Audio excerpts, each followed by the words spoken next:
parts de marché qui ont été gagnées par le fret ferroviaire privé, qui représente aujourd'hui 40% de parts de marché à peu près, a été fait au détriment du fret public, de fret SNCF, et non pas au détriment des poids lourds, contrairement à ce qui était annoncé et contrairement à ce qui justifiait officiellement aux yeux de la Commission européenne l'ouverture du marché. En fait, il y a 3 types d'opérateurs privés.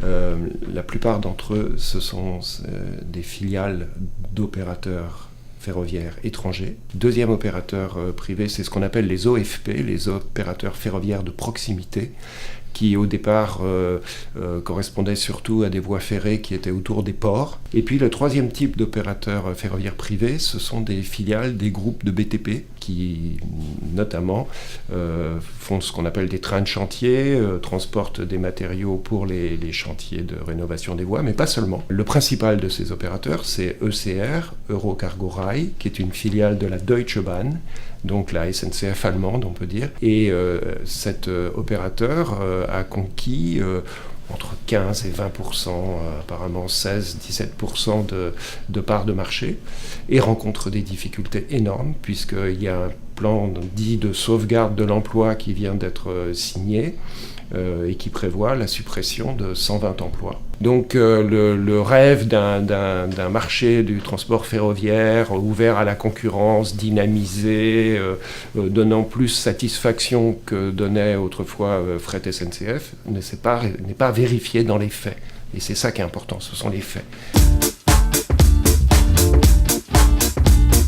Les entreprises privées représentent 40% de parts de marché, et sur ces 40%, 60% sont réalisés par ECR au premier chef, et ensuite VFLI. Pour contourner le statut des cheminots, pour obtenir des facilités dans les horaires de travail, la SNCF a créé cette filiale. La SNCF est le premier transporteur routier de France par sa filiale Géodis, qui est vraiment une très très grosse entreprise et qui fait rouler énormément de camions et qui donc eux aussi entrent en concurrence avec tout le transport de marchandises par voie ferrée. Et ces entreprises routières, qu'elles soient contrôlées par la SNCF ou pas, bénéficient d'avantages énormes. Et ce qui explique pourquoi il y a tant de camions sur les routes, avec toutes les conséquences qu'on sait sur l'environnement et sur les conditions de travail des routiers, qui sont souvent mauvaises. Et le réseau d'autoroutes contribue largement à ça, et peut-être qu'il n'est pas tellement fait, contrairement à ce que beaucoup de gens imaginent, pour faciliter les déplacements des particuliers.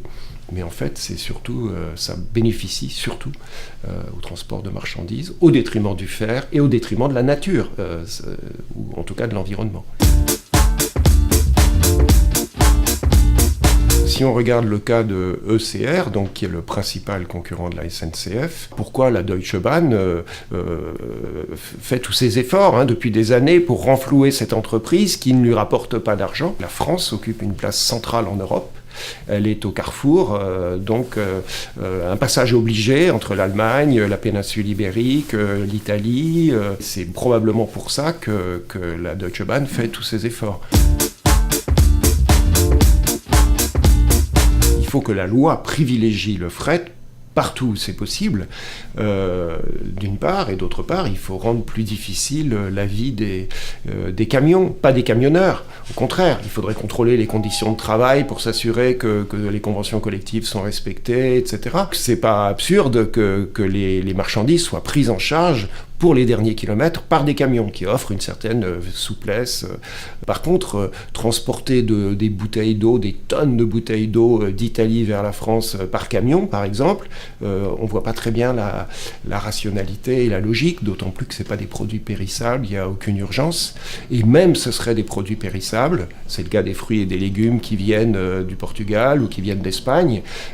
Pendant très longtemps, ils étaient transportés par train, par exemple jusqu'à Rungis, et il y a à peu près 1 ou 2 ans, la dernière voie ferrée qui venait, je crois, de Perpignan a été supprimée au profit des camions. Il y a déjà des opérateurs de transport voyageurs qui interviennent en France. Ce qu'on peut prévoir, c'est qu'il va se passer la même chose que dans le fret, c'est-à-dire que les nouveaux entrants vont essayer de écrémer le marché, c'est-à-dire de prendre les trajets les plus rentables, les plus faciles, les grandes lignes, etc. et vont laisser au service public, ou ce qu'il en reste, les trajets les moins lucratifs, les moins rentables.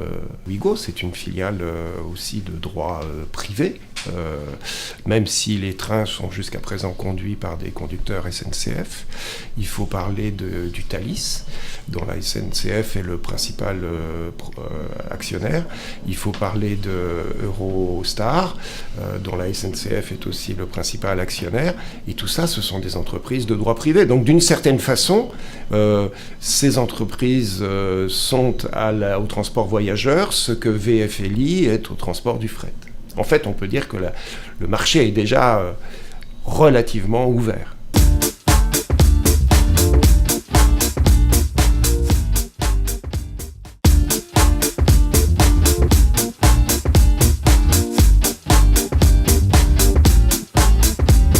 Le projet Charles de Gaulle Express, c'est une ligne ferroviaire qui relie l'aéroport, la plateforme aéroportuaire à Paris, une ligne directe. Projet qui existe depuis longtemps, porté notamment par Aéroports de Paris. C'est une ligne privée qui aujourd'hui est prévue à 24 € le ticket. Absolument inutile pour les usagers du quotidien qui, eux, sont des centaines de milliers chaque jour à prendre la ligne du RER B, soit pour aller travailler vers Paris, soit pour aller sur la plateforme aéroportuaire travailler, puisque c'est quand même un pôle d'emploi de plus de 90 000 emplois, aujourd'hui inaccessible par les transports en commun quand on est à un Mitrien par exemple. Des grands groupes comme Vinci se sont retirés du projet parce que pas assez rentable. Aujourd'hui, je pense qu'Aéroports de Paris fait le forcing pour avoir une ligne dédiée et essayer d'engager tous les moyens possibles pour mettre en place cette ligne, avec des montages financiers qui sont hasardeux, douteux et qui, à mon sens, alors qu'on nous dit le contraire, vont solliciter des fonds publics pour de financer qu'une ligne extrêmement privée. C'est quelque chose à quoi on s'oppose fortement, nous les élus locaux et les élus et puis associations. Aucun centime public ne doit financer un projet privé tel que celui-ci. Les usagers du quotidien ont besoin qu'on rénove leur ligne du RER B, qu'on boucle la ligne, qu'il y a de nombreux investissements à faire. Des 400 000 € de réseau pourraient être utilisés pour changer l'allée caténaire, pour changer le matériel roulant. Pour ces projets-là, il n'y a jamais de possibilité d'investissement. Et on se rend compte que soudainement, toutes ces entreprises qui utilisent et du capital privé et du capital public se regroupent pour faire un projet qui est, je dis, écologiquement et socialement inutile, et pour les travailleurs du secteur et pour les habitants de nos régions. On utilise l'argent des contribuables pour un projet qui ne servira que quelques-uns, c'est-à-dire des voyagistes d'affaires. Nous avons des usagers qui souffrent au quotidien. La Seine-Saint-Denis ou la Seine-et-Marne connaît une croissance démographique assez importante depuis plusieurs années, du fait que se loger sur Paris devient extrêmement difficile, les populations s'éloignent et viennent habiter dans nos secteurs et donc ont un besoin de se déplacer. On a quand même des infrastructures routières complètement saturées et donc le moyen de se transporter demain, c'est forcément les transports en commun. Aujourd'hui, la situation du RER B, on la connaît, c'est 900 000 usagers jour et elle est elle aussi saturée. Donc il y a un besoin de développement du transport public pour permettre aux gens tout simplement d'aller travailler ou d'aller à l'université ou de pouvoir se déplacer dans le secteur. Bientôt, nous verrons, je l'espère, la ligne 17 arriver. Et ça, c'est un nouvel outil, un nouveau transport public qui va aider les populations à pouvoir se transporter. Et en plus, j'ajoute que cette ligne 17 va rejoindre elle aussi l'aéroport. Donc ça veut dire qu'on crée déjà une offre de service public qui va relier l'aéroport à Paris en passant par des secteurs stratégiques comme le Bourget ou le parc des expositions de Villepinte et aller jusqu'à la Défense. Donc là, on est dans la création de services publics, des choses qui sont utiles à toutes et tous et qui vont aider des milliers d'usagers, et en plus au tarif du Pass Navigo, pour lequel nous nous sommes battus, beaucoup d'élus dont je fais partie, pour avoir un pass unique sur la région qui soit accessible à toutes et tous. Il y a de nombreux projets d'infrastructures publiques qui pourraient aider au développement de nos secteurs, comme une tangentielle ferrée nord-sud Seine-et-Marne que nous demandons depuis un moment, qui permettrait de relier toutes les lignes RER, puisque en Seine-et-Marne, par exemple, on a toutes les lignes qui arrivent chez nous, mais en cul-de-sac. Aujourd'hui, quand on habite Mitry-Mory, on ne peut pas aller à la préfecture de Seine-et-Marne par les transports en commun. Le passage du CDG Express va obérer totalement la possibilité de développer le transport d'une ligne comme la ligne K qui passe par Mitry, mais qui va aussi dans les villages, Thieux, Compan, jusqu'à Crépy-en-Valois, et tout le développement du fret, parce que aussi sur nos lignes passe le fret, et on sait qu'aussi à terme, le développement du fret pourrait aussi désengorger les infrastructures routières et permettre de retrouver un peu de fluidité, puisque sinon, dans 5-6 ans, on ne pourra plus circuler en Île-de-France. Mettons-nous, nous aussi, tous les acteurs autour de la table pour savoir ce dont nous avons besoin et à quoi doit être utilisé l'argent demain. Et à mon sens, il doit être utilisé pour le développement du service public et surtout pas pour une ligne qu'on sait à terme déficitaire. Toutes les lignes qui, dans le monde, comme celle de Toronto ou autres, qui rejoignent des capitales aux aéroports, ce sont des lignes déficitaires et c'est à un moment le contribuable et donc l'argent public qui vient combler ce déficit, parce que je ne suis pas sûre qu'un opérateur privé qui demain prendra la concession de CDG Express acceptera de perdre de l'argent. Tout ce qui ramène des bénéfices est tourné vers les grandes entreprises, et puis le secteur public, au détriment de ses usagers, vient renflouer ce qui est déficitaire. Ça fait quand même des dizaines d'années qu'on nous dit qu'on ne peut pas boucler la ligne du RER sur l'aéroport, et si CDG Express venait à voir le jour, il y aurait enfin un bouclage de la ligne B du RER. On oppose 900 000 usagers du RER B à 20 000 potentiels clients du CDG Express.